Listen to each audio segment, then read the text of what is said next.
रमेश नाम का एक आदमी अपनी पत्नी शारदा के साथ हंसी खुशी एक घर में रह रहा था। शारदा माँ बनने वाली होती है और कुछ दिनों बाद वो एक बच्ची को जन्म देती है। शारदा की बेटी बिल्कुल काली पैदा होती है, पर शारदा और रमेश फिर भी उसे बहुत प्यार करते हैं और उसका नाम मुस्कान रखते हैं। एक साल बाद शारदा को एक बेटा होता है जिसका नाम वो नकुल रखते हैं। नकुल जब 2 साल का होता है तब शारदा की तबीयत बहुत खराब हो जाती है और उसकी मौत हो जाती है। अब कैलाश बेचारा अकेले ही दोनों बच्चों को पालने लगता है। धीरे धीरे समय बीतता है और मुस्कान 5 साल की हो जाती है। मैंने तुम्हारा और नकुल का स्कूल में एडमिशन करवा दिया है। अब तुम दोनों कल से स्कूल जाना और खूब मन लगा कर पढ़ना। मुस्कान और नकुल बड़े खुश हो जाते हैं और अगले दिन से स्कूल जाने लगते हैं। मुस्कान अपनी क्लास में जाकर सबसे आगे बैठ जाती है। ए लड़की, तुम कौन हो? पहले तो इस क्लास में नहीं देखा। मेरा नाम मुस्कान है, मेरा आज ही एडमिशन हुआ है। नाम मुस्कान और शक्ल ऐसी कि सामने वाले की मुस्कान गायब हो जाए। चलो सोचा होता है उसके साथ वैसा बिल्कुल भी नहीं होता।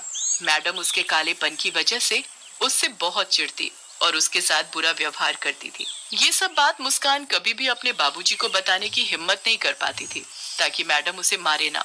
पढ़ने में मुस्कान बहुत ही होशियार थी, पर इतनी होशियार होने के बाद भी मुस्कान की टीचर उसे बिल्कुल पसंद नहीं करती थी।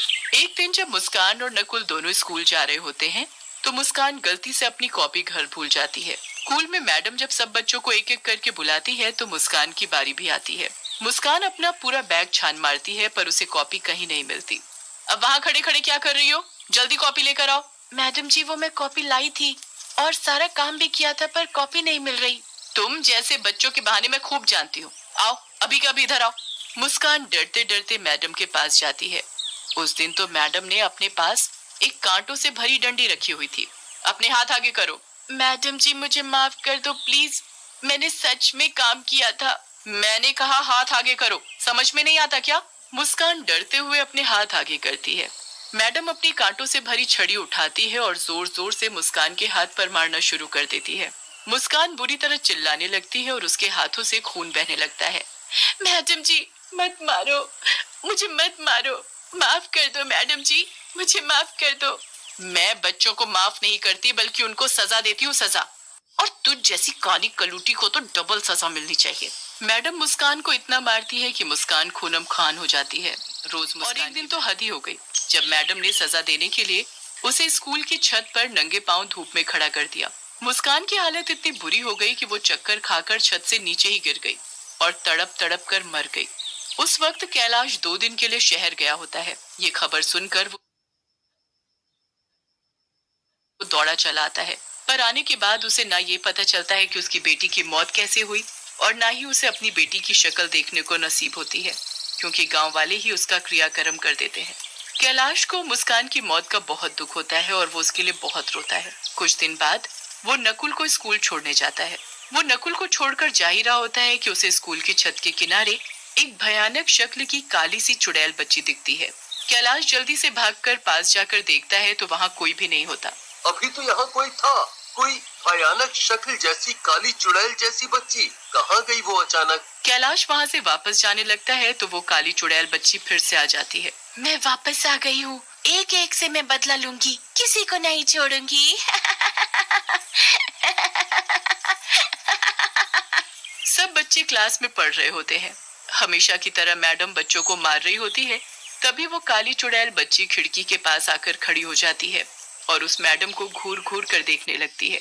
उसके बाद वो टेबल पर पड़ी कांटों वाली छड़ी को देखकर घूरने लगती है। छड़ी अचानक हवा में उड़ने लगती है। सब बच्चे और मैडम हवा में उड़ती छड़ी को देखकर हैरान हो जाते हैं। उसके बाद वो एक इशारा करती है और छड़ी मैडम को मारना शुरू कर देती है। मैडम जोर जोर से चिल्लाने लगती है और वो काली चुड़ैल बच्ची बहुत खुश होती है।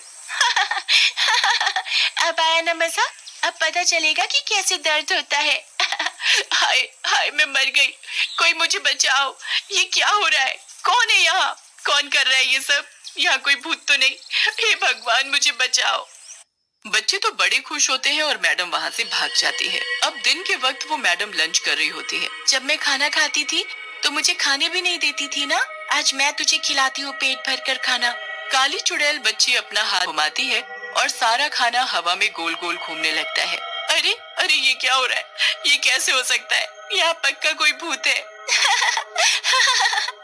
कितना मजा आ रहा है तुझे ऐसे देखकर। अब मैं रोज ऐसे ही करूंगी। मैडम को आसपास कोई दिखाई नहीं देता। वो खुद को बचाने की कोशिश करती है, पर मैडम के हाथ पैर नहीं हिल रहे होते। पूरा दिन वो काली चुड़ैल उस मैडम को ऐसे ही परेशान करती है। अब रात हो जाती है और मैडम अपने घर आराम से सो रही होती है। तभी वहाँ चुड़ैल बच्ची आती है और बेड के पास जाकर खड़ी हो जाती है। मेरे रंग की वजह से मेरे साथ इतना बुरा बर्ताव किया, अब मैं बताऊंगी कि कोई ऐसा करे तो कैसा लगता है। चुड़ैल बच्ची अपना हाथ मैडम के मुंह के आगे गोल गोल घुमाती है और मैडम का रंग सुर्ख काला पड़ जाता है। चुड़ैल बच्ची ये देख बड़ी खुश होती है। अब देखना अपनी शक्ल, तब पता चलेगा मुझे कैसा लगता था। अब महसूस करना मेरी तकलीफ। अगली सुबह जब मैडम शीशे में खुद को देखती है तो उसके होश ही उड़ जाते हैं। वो जोर जोर से चिल्लाने लगती है, ये क्या हो गया? मैं काली कैसे हो गई? मैडम रगड़ रगड़ कर अपना मुंह धोती है, पर उसका रंग वैसे का वैसा ही रहता है। उसे बिल्कुल समझ नहीं आ रहा होता कि रातों रात उसका रंग काला कैसे पड़ गया। वो जैसे तैसे अपने मुंह पर ढेर सारा पाउडर लेकर स्कूल जाती है ताकि उसका काला रंग छुप सके। पर जैसे ही स्कूल पहुंचती है तो चुड़ैल काली बच्ची उसका पहले से ही वहाँ इंतजार कर रही होती है। कब तक अपने इस रंग को छिपाएगी? इसे तो मैं अभी सबके सामने ला देती हूँ। चुड़ैल बच्ची अपने जादू से बारिश शुरू कर देती है और मैडम का सारा मुंह धुल जाता है। मैडम को ऐसे देख सब बच्चे उन पर हंसने लगते हैं। मैडम जल्दी से छुपते छुपाते क्लास में जाती है और किताब को मुंह के आगे रखकर पढ़ाने लगती है ताकि उसे कोई देख न सके। चुड़ैल बच्ची वहाँ भी आ जाती है और जादू से मैडम के हाथ की किताब उड़ाकर गिरा देती है। बच्चे मैडम को देख बहुत तेज हंसने लगते हैं। क्यों हंस रहे हो? तुम्हें उससे क्या? काली हूँ तो क्या किसी के कालेपन का मजाक उड़ाना चाहिए? चुपचाप बैठकर पढ़ाई करो। मैडम क्लास से बाहर जाने लगती है कि तभी पीछे से एक बच्चा बोलता है, जब खुद मुस्कान के कालेपन का मजाक उड़ाती थी तब ये बात नहीं पता थी क्या मैडम को? मैडम उस बच्चे की ये बात सुन लेती है पर चुपचाप वहाँ से चली जाती है और अकेले जाकर बैठ जाती है। वो बच्चा बोल तो सही रहा है, मैंने उस मुस्कान के साथ कितना बुरा किया क्योंकि वो बस काली थी इसलिए। मैडम यहाँ बैठकर अफसोस कर रही होती है और उधर कैलाश छुट्टी होने पर नकुल को स्कूल से लेने आता है। कैलाश को फिर से वही काली चुड़ैल बच्ची छत पर खड़ी दिखती है। आखिर ये चक्कर क्या है?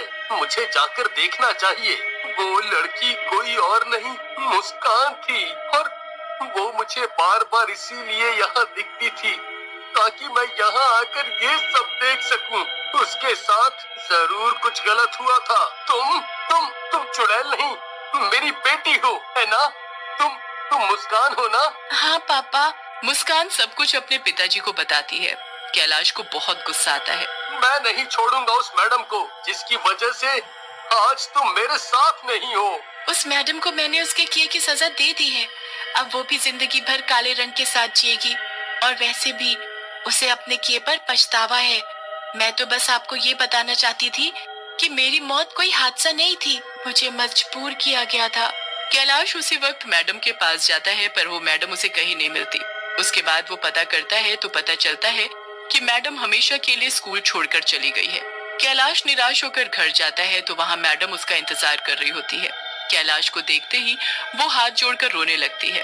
मुझे माफ कर दो, सब मेरी वजह से हुआ है।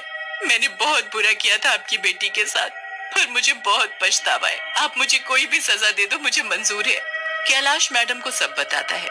मैडम वहाँ बैठकर बहुत रोती है और तभी चुड़ैल बच्ची वहाँ आती है। अगर पछतावा है तो जाओ, बच्चों को शिक्षा दो, कभी किसी के साथ ऐसा व्यवहार मत करना। मुस्कान, मैं ऐसा ही करूंगी। मुझे अपने किए पर जिंदगी भर अफसोस रहेगा। मैडम उसके बाद एक ऐसे स्कूल में नौकरी करती है जहाँ विकलांग बच्चों को पढ़ाया जाता है। वो उन्हें खूब प्यार करती है और उसके अच्छे व्यवहार के साथ साथ उसका काला रंग भी फीका पड़ता जाता है।